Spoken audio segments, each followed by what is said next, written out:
It's a freaking renaissance, of course. How am I just... Now is the time. Any time is the time for the renaissance. It's now, of course.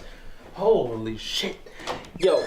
Oh, shit. My bad, bro. I ain't mean to barge in on you like that. But nah, but for real, this is serious though. Close the door. Close the door. All right, I got you. It's a renaissance. You stand-up comedy renaissance. Say it with me one time. Stand-up comedy renaissance. All right, bro. Yeah. Can we? I'm telling you, look, think about the names that are migrating over. Dave Chappelle, Chris Rock, Liza Schlesinger. I'm talking about Tiffany Haddish on a roll right now. Like, everybody's moving over. It's all about the streaming era. It's all about the streams, constant plays, constant positioning, strategic marketing. Yo, Netflix got this shit on lock. They genius with it, bro. This is epic shit right here. Like, this is the new wave, a full-on renaissance. Let me say it for you one more time. Stand-up comedy renaissance. Well, let's talk about this through the door. I'm cracking it a little bit more, but like, you gotta hear this whole shit out though, is what I'm saying.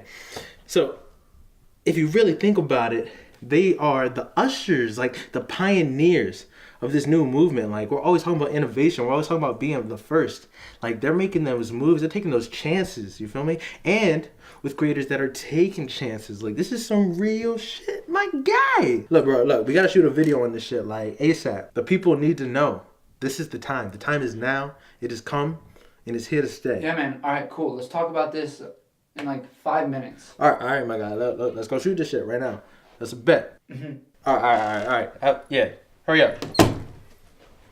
Hey, look, man. I hear you. Netflix is killing it, but a stand-up renaissance? A renaissance, a complete rebirth of how comedy is done on the big screen. Comedians can put out not as much as they want, but if they've got the name and they've got the analytics to back it up, Netflix will keep giving them specials over and over again. We see that with Dave Chappelle, put out 4 in 2017, and that was only 4 specials of a total 60. I mean, they even had that stand-up show called The Stand-Ups, yeah, where they had like the different stand-up comedians come on. I don't know if it was successful, yeah, but it was interesting. Go, it shows exactly that they're doubling down on this whole stand-up thing. Mm-hmm. I mean, going from 25 stand-up specials to 60 the next year. It seems like they're trying to be the harborer of the stand-up catalog of present day. Yeah, they're ushering in this new era. Yeah. And they're like almost kind of in a way the gatekeepers of those comedians too. They're like we're here for you. We got you. Like, they weren't trying to do you right. They weren't giving you the right deals. Netflix is here for you. And they're creating good relationships with all like the best comedians. Well, not every comedian. Monique particularly was very upset with Netflix and feeling that she was wage gapped. That's true, but she was offered an opportunity to be on Netflix, and with a deal that a lot of other comedians would have taken. Do you think in this current women's movement, Monique made the right decision in what she did? I mean, I really don't think the women's movement has too much to do with her particular situation.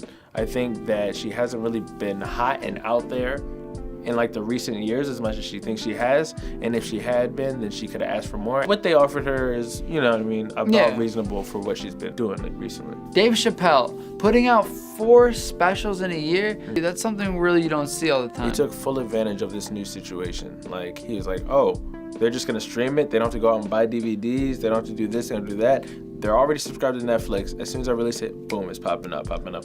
And on the internet, that's how it already is. On YouTube especially, it thrives off of constant content and constant videos. So the fact that Dave Chappelle came on Netflix and decided to, when people usually put out a special every few years, Dave Chappelle was like, nah, I got content. Like, Netflix does so much better than what we had with Comedy Central and stuff like that. Like, then you have to tune in at certain times to catch it on TV. If I want to go watch Tambourine, Chris Rock right now, boom, I hop on Netflix, it's right there, I can watch it immediately. It makes it that much more consumable too. I feel like most people that I know watched all 4 of Dave Chappelle's specials, including Tambourine, including Amy Schumer's specials.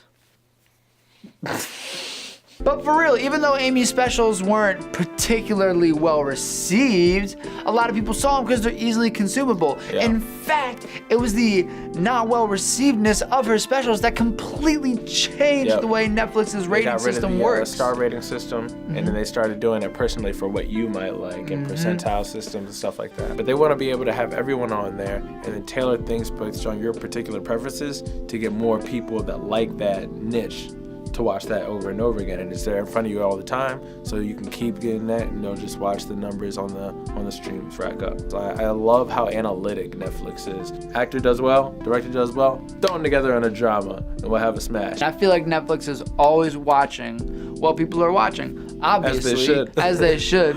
And when a lot of people in the culture right now are watching stand-up comedy, they're going to be pumping out as much stand-up comedy as they can. And in our culture right now, it just kind of makes sense. It does. I mean, comedy's always been used to kind of talk about the harsh points of culture and society, but like make you laugh to make it more digestible while you do it. And we got plenty to make fun of and talk about and be rebellious about, and just things that we're critiquing in our society all the time. So if a comedian can make you laugh and make you address those things, you're doing a good job. Yeah, man, I've been watching old comedians, new comedians, internet celebrities all try to take part in this wave of money coming in with Netflix and stand-up comedy. Yep. I mean, I've seen Dana Carvey come back, Craig Ferguson, freaking Judd Apatow coming back to stand-up comedy just to take part in this big This renaissance. Like I told you, man, it's a renaissance. It's bringing it back. And honestly, I didn't realize Netflix had the type of money that they have. I started seeing these deals, 13 mil, this amount. I was like, oh, Netflix. Okay, killing it. With Netflix making stand-up comedy easier to consume because everyone and their mothers has a fucking Netflix account, as well as extremely saturated with the amount of specials that they have, yeah, I gotta agree with you. I would absolutely say they are the biggest contender in this stand-up renaissance going on right now. I mean, I'm excited to see what the new Disney streaming platform does to compete with Netflix, as far as, because right now Netflix has all the heavy hitter deals, like, and I don't know if they're gonna start doing any type of like non-competes, or are there gonna be other people Netflix coming in? or Disney, and then they're gonna be like vying for different stars to come to the, so that'll be an interesting thing to watch. Something might happen that's gonna completely rework it. I mean, how much longer can they be adding up and doubling up this many more specials? There's got to be some sort of flattening point. I don't know. I mean, as long as the streams keep coming in. Netflix, man, they're killing it. They got the analytics. They know what we want to see. They're picking the right creators. They're giving us what we want to see and not what's on the agenda. I hope to see bigger and better and greater things from them, because they haven't let me down yet. Kill it, Netflix.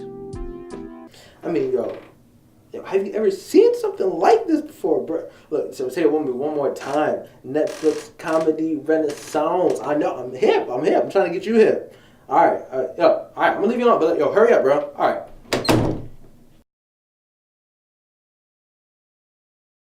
All right, let's do this, bro. Back in 2013, Childish Gambino was killing it with Because of the Internet. All right, Kid Cudi was leaving because he wasn't releasing any music, and Netflix was on the rise, and stand-up comedy was coming to a point that was going to change forever. A little over the top. I don't know. What's going on, man?